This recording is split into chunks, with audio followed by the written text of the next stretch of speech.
government, and long since citizen number one has taken charge and is doing his thing, it has now occurred to the European Union to applaud us for our performance in the just concluded general elections, despite the split we saw in the IEBC, with senior officials being complimented and others being criticized.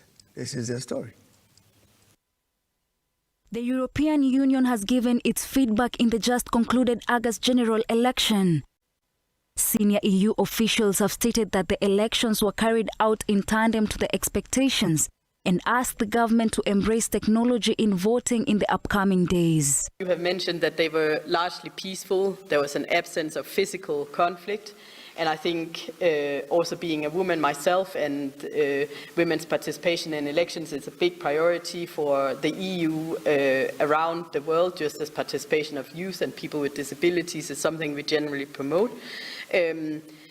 We also noticed this absence of physical violence targeting women and an absence of SGBV, which we were extremely pleased to note.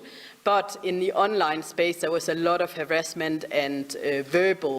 These emerged during the third National Legal Aid Conference on Access to Justice, organized by UNDP and Egerton University, where Line Urban, the manager of the program, has called on stakeholders to address the issues of social media bullying, education levels and mental status of candidates for the elections, terming the current standards as too high. In space, there was a lot of harassment and verbal insults and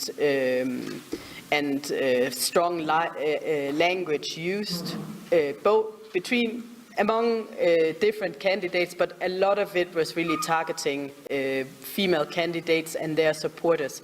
Ugenya legislator David Ochieng voiced his concern regarding executive meddling and the introduction of dubious measures throughout every election year.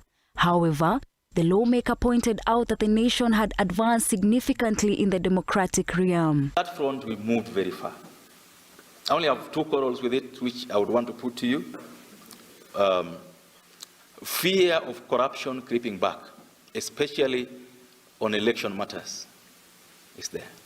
There are a lot of fears about corruption playing a role, and this sometimes is very open gossip.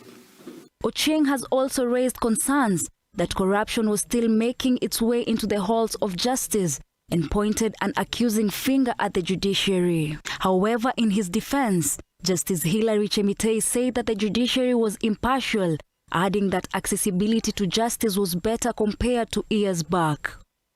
Said we're an open book.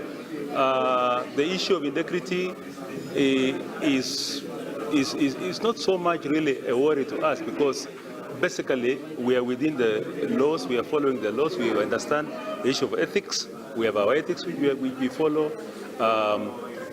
If, for instance, there's one or two, then I think those are isolated cases. But as far as the judiciary is concerned, I can confidently say that we are working within the rule, within the books, within the ethics, and within the parameters. Professor Richard Mulwa, the Deputy Vice-Chancellor at Egerton University, observed that the country's democratic environment has advanced as seen during the elections. According to him, the country has advanced in its democratic practices because there was no violence seen before, during, or after the elections, and the transition was painless.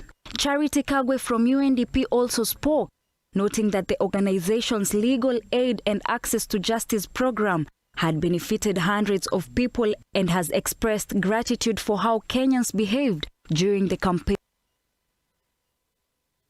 Molo line.